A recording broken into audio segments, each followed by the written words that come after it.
আজকের ভিডিওতে আমরা 7 দিয়ে 1234কে ভাগ করব। এখানে 7 দিয়ে কিন্তু 1কে ভাগ করা সম্ভব নয়, যেহেতু 1 7-এর থেকে ছোট। সেই জন্য আমরা দুইটি সংখ্যা নিব।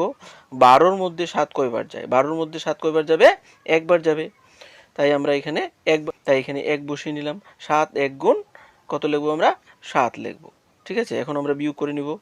এই যে আমরা 7 যদি বিয়োগ করি আমরা কি পেয়ে যাব? আমরা পেয়ে যাব 5। ঠিক আছে, এই 3 আমরা নামিয়ে নিব। লক্ষ্য করুন, 3কে যদি আমরা নামিয়ে নিই তখন কি হবে? 53 হবে। এখন এই 53-র মধ্যে 7 কয়বার যাবে? নামও তো আমরা জানি, 7 7 গুণ 49, 7 8 গুণ কিন্তু 56, তো 8 বার যাবে না, তাই আমরা 7 বার দেব। তো 7 আমরা এখানে লিখে নিব, 7 7 গুণ 49 আমরা লিখে নিব।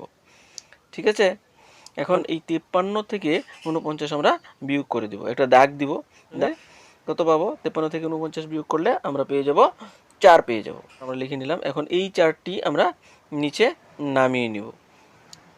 ঠিক আছে, এখন এই 44, এই 44-এর মধ্যে 7 কয়বার যাবে? 7 6 গুণ 42, অর্থাৎ 6 বার যাবে। তো 6 বার যদি দিই আমরা 6 7 গুণ আমরা 42 পেয়ে যাব। 42 আমরা লিখে নিলাম। এখন এই 44 থেকে 42 আমরা বিয়োগ করে দেব, একটা দাগ দিয়ে এটিকে বিয়োগ করে দিলাম। বিয়োগ করে দিলে 2 পেয়ে যাব। ঠিক আছে, এখানে এই 7 দিয়ে যদি আমরা 1234কে ভাগ করি তো আমরা ভাগফল পেয়ে যাচ্ছি 176 এবং ভাগশেষ হবে 2। তো এখানে এই 7কে কি বলা হয়? 7কে ভাজক বলা হয়। ঠিক আছে, এবং এই 1234কে কি বলা হয়? ভাজ্য। এটিকে 1234, অর্থাৎ যেটিকে ভাগ করা হয় সেটিকে বলা হয় ভাজ্য। যার দ্বারা ভাগ করা হয় তাকে বলা হয় ভাজক।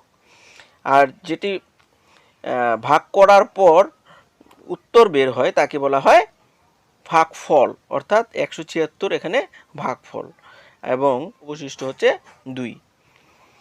তো হচ্ছে এই ভাজক, ভাজ্য, ভাগফল এবং ভাগশেষের বা অবশিষ্টের মধ্যে একটি সম্পর্ক রয়েছে।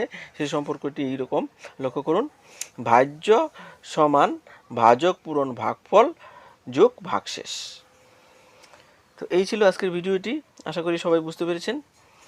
এই ধরনের ভিডিও পাওয়ার জন্য আমার এই চ্যানেলটিকে সাবস্ক্রাইব করে রাখবেন। ধন্যবাদ থাকলো সবাইকে।